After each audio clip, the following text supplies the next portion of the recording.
Hey folks, Alan Saunders with another episode of Steelers Practice Report here at Steelers Now YouTube channel. Just wrapped up practice number 11 at St. Vincent College right behind me here. Another newsy, busy day for the Pittsburgh Steelers as they were practicing back in pads again after having an off day on Monday. And it was another physical session with a lot of run periods. And Pat Meyer's promise to me from over the weekend came true as we saw a lot of Broderick Jones playing left tackle. We saw a lot of Troy Fautanu playing right tackle. We also saw Russell Wilson get his first team reps. So let's get started there. 7 shots period. The defense wins 4-3. Najee Harris stuffed at the goal line by Isaiah Loudermilk on the deciding rep. But before that, we got to see Russell Wilson in there. First play was a handoff, but the second play, Russell Wilson on a corner route to George Pickens, the kind of thing we've been looking for a long time. The Steelers rotated between Wilson and Fields as the first team quarterbacks throughout the day today. I thought Wilson looked great.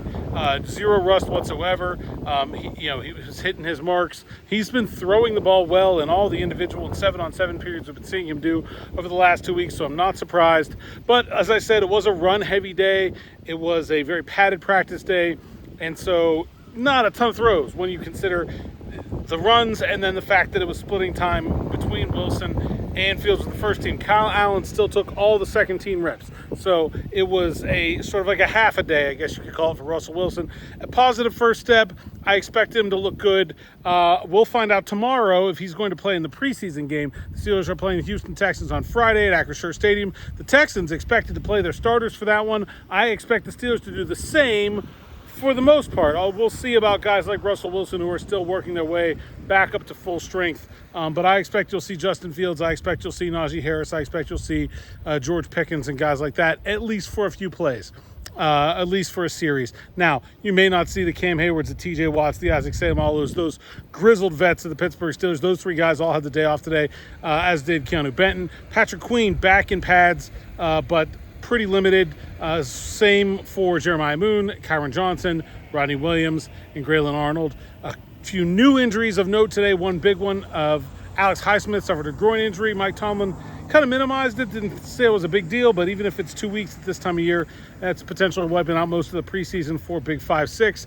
Not something that I expect to be, at this point, something that's going to impact his regular season, but probably not going to see him on the practice field for a little bit. DeMarvin Leal, an undisclosed injury, banged up towards the end of practice, and Tyler Murray, who's been playing really well at inside linebacker. Also, could see the Steelers make another move for an outside linebacker here, considering Moon's been limited, Johnson's been limited. Now you add Highsmith. Leal's been filling in at outside linebacker, taking extra reps. He's been going through his normal space with the second team at defensive line and then coming back again for a third team rep with the outside linebackers paired with German Julius Velshoff there in the third group. So I think you may see a transaction tomorrow to add an outside linebacker unless Moon or Johnson is significantly more ready to go. We'll keep you abreast of the bumps and bruises. Obviously, Roman Wilson still not doing anything but walking around, and was at practice today with just a sleeve on that ankle. Now he's out of the walking boot.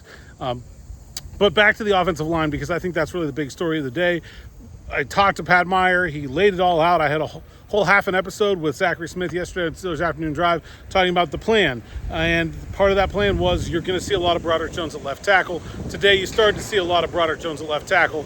And, I mean, if it's a one-day sample, it's probably 50% of the reps. But I thought some of the offensive linemen had their best day today. I thought Broderick looked great. Troy Fautanu looked great. The run periods went really well.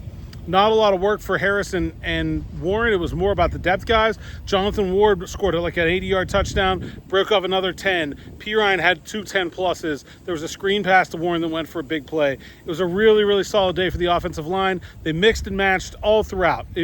Moore and Broderick Jones flipping on the left side, Fautanu and Broderick Jones flipping on the right side. With Seumalo off, there were, McCormick and Spencer Anderson both took turns working with the first team, and then Zach Frazier rotated in as well. Frazier, I think, had his best day at Steelers training camp as well. He had a couple of huge blocks, one on a pull where he just absolutely pancaked someone. Another one was a kick out where he got a hold of Beanie Bishop and sent him about 5 yards flying. Another physical practice. Landon Roberts delivered the hit of the day. He absolutely truck-sticked Jaylen Warren, but clean one. No big dust-ups after this one.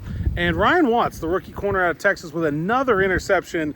I'm pretty sure that's 3 practices in a row, or maybe 3 in the last 4 for him. Definitely something to keep an eye on. I thought safety Nate Metters had a really nice day today as well. He had an interception on a tipped ball. Thomas Graham, I believe, got his hands on that one.